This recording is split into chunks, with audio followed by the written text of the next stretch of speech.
SMP Kertasari yang berada di pelosok ujung Pangalengan berupaya untuk menuju sekolah yang berbasis lingkungan, yaitu untuk menuju sekolah adiwiyata. Selain pengembangan lingkungan, kepala sekolah beserta tenaga pendidik terus memberikan edukasi terhadap pembelajaran karakter anak didiknya agar lebih maju dan berkembang. Perencanaan program kami sudah jauh-jauh hari merencanakan.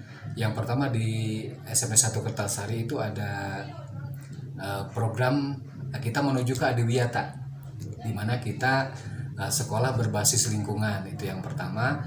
Yang kedua, kita meneruskan program Bapak Bupati yang 3 hal itu, dari di samping guru ngaji, kemudian memulai bahasa Sunda dan sebagainya. Untuk P5 kemarin kita sudah melaksanakan kegiatan di mana kita ada recycle sampah yang kemudian bisa bisa dimanfaatkan semaksimal mungkin. Ini juga ada kaitannya dengan adiwiyata gitu. Makanya sebagai dasar kami merencanakan untuk menjadi sekolah yang berbasis lingkungan, yaitu adiwiyata gitu. Yang lainnya barangkali kita mencoba untuk digitalisasi pembelajaran, sekemampuan yang ada kita gunakan itu. Dan alhamdulillah di SMP 1 Kertasari Bapak Ibu guru menuju ke arah sana gitu. Jadi pembelajaran digital itu barangkali.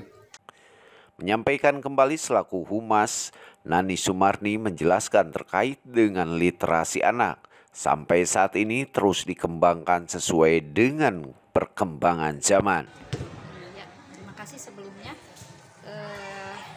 Sesuai dengan perkembangan zaman di era digital ini, alhamdulillah salah satu program sekolah kami yaitu literasi yang sebenarnya sudah dari dahulu kita rintis, hanya berbagai hal barangkali sehingga banyak terkendala, dan alhamdulillah saat ini sudah dimulai gebrakan baru, inovasi baru, sehingga alhamdulillah anak-anak begitu antusias difasilitasi juga oleh Bapak dan Ibu guru yang tergabung dalam